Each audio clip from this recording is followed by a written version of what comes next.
Break के बाद आप सभी दर्शकों का अन्नदाता में स्वागत है। चलिए अब रुक करते हैं अगली कड़ी की ओर।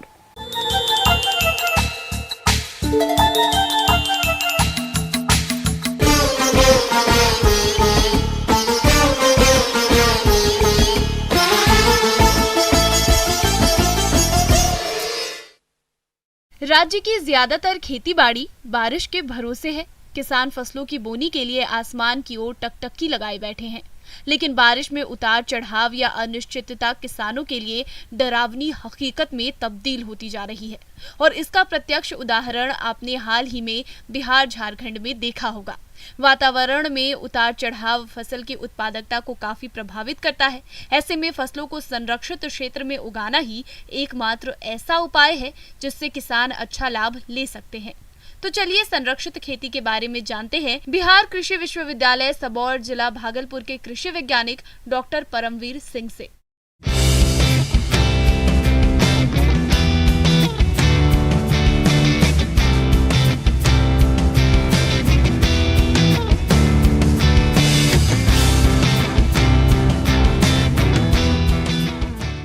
आज हम बात करेंगे पॉली हाउस में किन किन फसलों की खेती की जा सकती है तथा पॉली हाउस में इन फसलों की खेती करने से क्या क्या फ़ायदे हो सकते हैं। तो सबसे पहले हम बात करते हैं किन किन फसलों की पॉली हाउस में खेती की जा सकती है। तो जब हम बात करते हैं फसलों की खेती की, तो वेजिटेबल्स जो सब्जियों की खेती है उसमें हम कलर्ड कैप्सिकम, डिफरेंट कलर जो है कैप्सिकम की, उसकी खेती कर सकते हैं। इसके अलावा चेरी टमाटर की खेती कर सकते हैं। सीडलेस कुकुम्बर जो बीज रहित खीरा है उसकी खेती कर सकते हैं। और ऑफ सीजन टमाटर, जो टमाटर है वो ऑफ सीजन में करेंगे तभी उसका ज़्यादा फ़ायदा हम ले पाएंगे।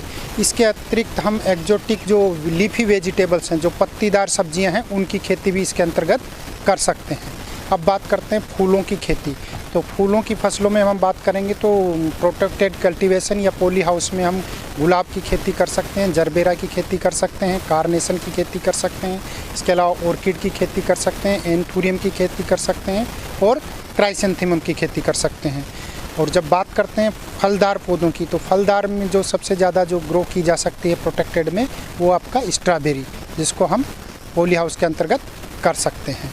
पॉली हाउस फसलों को हवा, बारिश और अन्य जलवायु कारकों से बचाता है। ये फसलों के चारों ओर माइक्रो क्लाइमेट बनाता है जो उत्पादन और गुणवत्ता के संबंध में अधिकतम वृद्धि में मदद करता है।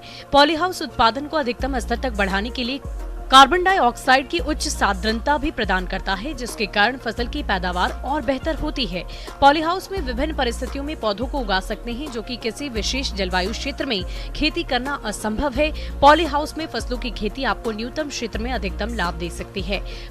अब किसान भाइयों, जैसे आपने पता कर लिया कि आपको कौन सी फसल पॉली हाउस के अंदर लगानी चाहिए और उसके बाद उसके क्या क्या फ़ायदे हैं, तो सबसे बड़ा पहला काम आता है कि आपका जो है पॉली हाउस कहाँ लगाएं, कैसे शुरुआत करें।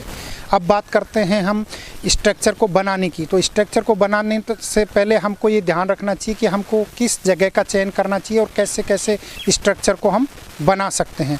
तो हम सबसे पहले बात करते हैं चुनाव, जगह का, स्थान का चुनाव कैसे करें जहाँ पे पॉली हाउस लगाना हो।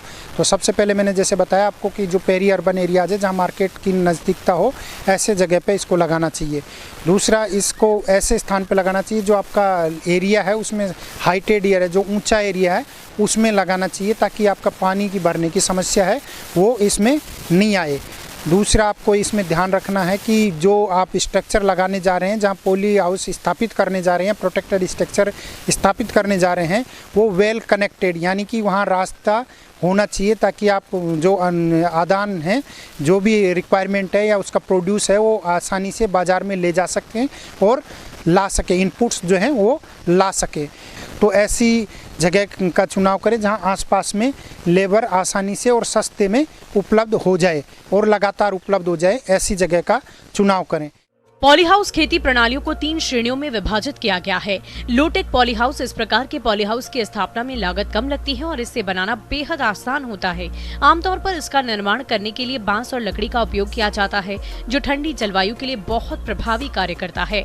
मध्यम तकनीक वाले पॉली हाउस इनके निर्माण के लिए हवा से होने वाले नुकसान से बचने के लिए करते हैं और इसको मजबूत करने के लिए लोहे के पाइप का उपयोग किया जाता है। अंदर के नमी के स्तर और तापमान को बनाए रखने के लिए कूलिंग पैड का उपयोग किया जाता है। हाईटेक पॉली हाउस इस प्रणाली में उचित तापमान, आर्द्रता और अन्य मापदंडों को बनाए रखने में आंतरिक जलवायु और फसल की स्थिति को बनाए रखने के लिए स्वचालित नियंत्रण करता है। ये प्रणाली बेमौसम में फसल उगाने के लिए बेहद उपयोगी होती है। दूसरा, इसमें जब हम बात करते हैं प्रोटेक्टेड कल्टीवेशन की, तो इसमें सरकार की तरफ से कुछ सब्सिडी दी जाती है, अनुदान दिया जाता है, उसका भी किसान भाई लाभ उठा सकते हैं। ये जो सब्सिडी है 50% के आसपास इसमें सब्सिडी होती है। जो आप स्ट्रक्चर तैयार करते हैं तो उसका लाभ जो है आप जो आपका DHO होता है, जो हॉर्टिकल्चर ऑफिसर होता है डिस्ट्रिक्ट लेवल पे, वहाँ उससे संपर्क करके आप उसमें अनुदान का फ़ायदा उठा सकते हैं और इसका लाभ ले सकते हैं।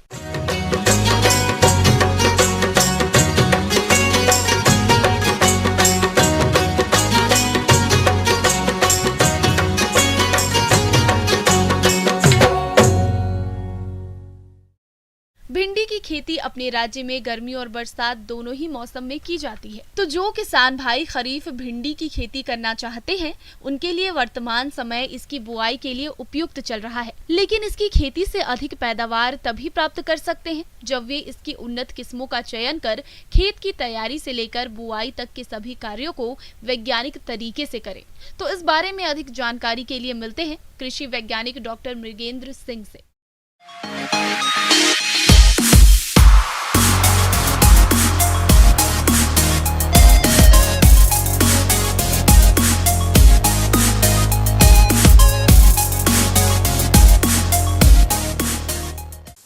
बरसात का समय आ गया है, बरसात शुरू होने वाली है, कहीं कहीं मानसून आ भी चुका है और सब्जी की खेती करने वाले किसान भाई इस चीज़ का ध्यान रखें कि ये समय खेती के लिए सबसे उपयुक्त है। ख़ास तौर से अगर हम भिंडी की बात करें, सबसे पहले तो खेत की तैयारी की बात करें तो खेत इसके लिए अम्लीय नहीं होना चाहिए, न्यूट्रल होना चाहिए। 7 से 7.8 pH मान के हो तो खेत उपयुक्त है।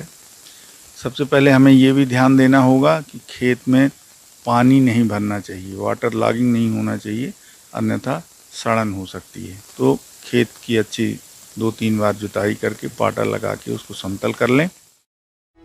खेती की तैयारी के समय एक जुताई मिट्टी पलटने वाले हल से और 2 जुताइयां देसी हल या कल्टीवेटर से करके पाटा लगाकर खेत को भुरभुरा व समतल कर लेना चाहिए। अब बात आती है खाद और उर्वरक प्रबंधन की। तो 20 टन सड़ी हुई गोबर की खाद, 220 किलोग्राम यूरिया, 250 किलोग्राम SSP प्रति हेक्टेयर प्रयोग में लाएं, जिसमें यूरिया की आधी और अन्य खाद उर्वरकों की पूरी मात्रा बुआई के समय दें और शेष 110 किलोग्राम यूरिया का प्रयोग आप खरीफ फसल में 2 बार में करें, जिससे आपके फसल की बढ़वार अच्छी होगी। जब हमें इसको लगाना हो तो सबसे पहले हमें किस्म का चयन करना बहुत महत्वपूर्ण है। इसमें अरकाब है, अर्का अनामिका, परभनी क्रांति, वर्षा उपहार, VRO6 और बहुत सारी किस्में हैं। और संकर किस्मों में जहाँ कहीं से भी आप ये बीज प्रोक्योर करें तो सबसे पहले आप इस चीज़ को ज़रूर ध्यान में रखें कि ये एलोवेन मोज़ेक रेजिस्टेंट वैरायटी होनी चाहिए। अब जैसा कि आपको पता है कि भिंडी की खेती गर्मी में भी होती है और बरसात में भी होती है। तो हमें बरसात में चूँकि पौधे बड़े बनते हैं, इसलिए बीज की मात्रा हमको कम रखनी चाहिए। ये सामान्य रूप से 8 से 10 किलो प्रति हेक्टेयर के हिसाब से रहता है। और अगर आप हाइब्रिड लगा रहे हैं, संकर लगा रहे हैं, तो 5 किलोग्राम पर्याप्त है। हम जब कभी इसको लगाएं तो हम निश्चित रूप से इसमें कार्बेंडाजिम और मैंकोजेब से इसका सीड ट्रीटमेंट करें 3 ग्राम प्रति किलो के हिसाब से। साथ में इंसेक्टिसाइड से भी हम बीजोपचार करना आवश्यक है। ये तो बीजोपचार की बात हो गई। इसके बाद हमको कोशिश ये करनी चाहिए कि हमें लाइन से ही इसकी सोइंग करना चाहिए। दूरी सामान्य रूप से 1.5 फीट करीब रो टू रो और 25 से 30 सेंटीमीटर हम प्लांट टू प्लांट इसका डिस्टेंस रखते हैं। लेकिन किस्म के अनुसार इसको हम कम या ज़्यादा भी कर सकते हैं। निदाई गुड़ाई और खरपतवार नियंत्रण में कोशिश ये करनी चाहिए कि अनावश्यक जो खरपतवार हैं वो खेत में ना हो। सामान्य रूप से इसका निदाई गुड़ाई से ही खरपतवार नियंत्रण करने की कोशिश करनी चाहिए। साथ में अगर कभी कभी ऐसा होता है कि बीच बीच में ड्राई स्पेल आ जाते हैं, बाकी तो आपको पानी देना है, कैसे देना है किसान भाई ये बहुत अच्छे से जानते हैं। आपके खेत की मिट्टी अगर हल्की है तो बरसात में सामान्य रूप से सिंचाई की आवश्यकता नहीं होती है, लेकिन अगर कभी ड्राई स्पेल आ गया, बीच में काफ़ी लंबे समय तक 10, 15, 20 दिन तक पानी नहीं गिरा, तो हमें बीच बीच में उसमें पानी की भी देने की भी आवश्यकता होती है। साथ में जैसा मैंने आपको पहले कहा था कि खेत में जल भराव नहीं होना चाहिए, इसलिए हमें बरसात में जल निकास की व्यवस्था आवश्यक रूप से देख लेनी चाहिए। साथ में भिंडी में मैं एक बात और कहना चाहूँगा कि मुलायम रहता है, तभी समय पर इसकी तोड़ाई आवश्यक है। तो इन चीज़ों को अगर हम ध्यान रखेंगे तो निश्चित रूप से हमें अच्छा मुनाफा